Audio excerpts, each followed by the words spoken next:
First, there's smoke. Then there's a quake. Suddenly, ash and lava erupt into the sky, causing massive damage, and the ash hangs in the air for days. By now, you must have figured out what I'm talking about. It's none other than the deadly volcanoes. Over the years, volcanic eruptions have significantly impacted human history. For example, in 79 AD, the beautiful city of Pompeii in Italy was utterly destroyed by one of the most catastrophic eruptions in European history. Mount Vesuvius erupted with extreme force, throwing substance over 30 kilometers high, and the ash stayed in the air for days. Eruptions like these have killed hundreds of thousands of people. But how and where do they form? Why and when do they erupt? Finally, do they have a positive ecological significance despite being the monsters that they are? By definition, volcanoes are ruptures in a planet's crust that act as a kind of tunnel that allow the magma and ashes below the surface to escape into the atmosphere. These ruptures usually appear in the collision areas of plate tectonics. However, there are diverse ways in which these ruptures can occur. We typically associate a volcano with a mountain having a crater on top. But in reality, the fissure vents are flat, linear areas that can go on for kilometers. The largest one, Cutena, is in Bolivia, and it's almost 6 kilometers long. Yes, 6 kilometers!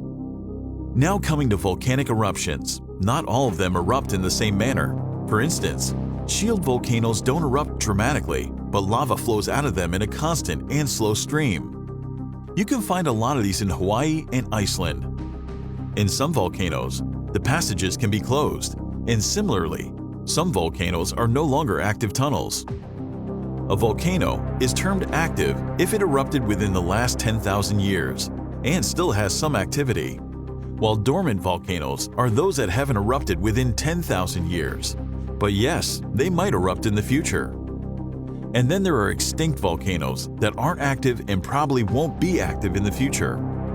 The conditions below Earth's surface are so extreme that even solid rocks melt, creating a dense fluid called magma.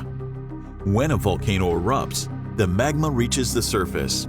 There, it becomes lava and eventually solidifies. Lava can reach temperatures as high as 1250 degrees Celsius. And along with all this, tons of ashes are thrown in the air. At present, there are 1,500 active volcanoes around the globe, and most of them are concentrated in an area called the Ring of Fire. The Ring of Fire lies in the South Pacific, forming a 40,200 kilometer long chain of tectonic activity. Precisely speaking, 6 plate tectonics interact with each other in this region. Scientists concluded that 22 of the 25 most significant eruptions within the last 11,700 years occurred within the ring. Japan is part of the Ring of Fire, and almost 10% of the world's active volcanoes lie in Japan. The largest volcano on Earth, Mauna Loa in Hawaii, is 4.1 kilometers high. It goes down over 5 kilometers under the surface of the Earth. This means that if we pulled its entirety to the surface, it would be taller than Mount Everest. Even though Pompeii is a famous example of a major volcanic eruption, the largest recorded event happened centuries later. In 1815, Tubera erupted with more than 50 cubic meters of magma and collapsed dramatically into a 6 kilometers wide and 1,250 deep caldera. The eruption killed 71,000 people and caused a fatal change in the Earth's weather for a year.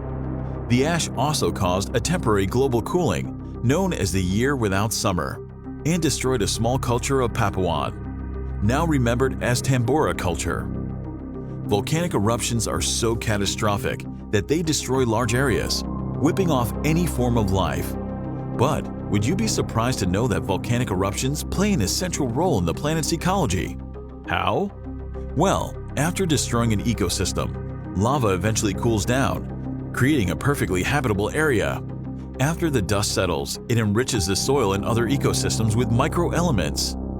Volcanic soil is incredibly rich and fertile, and soon life begins to reappear. First, there appear bacteria, fungi, and other microorganisms. Then other pioneers like mosses and simple plants visit. Afterward, animals come, and sometimes later, the volcanic desert is replaced with a thriving ecosystem. In this way, volcanic eruptions create new ecological niches, and thus are one of the motors of evolution. This means that even deathly volcanoes serve a purpose for life on Earth. Share this video with your friends and follow us for more educational content.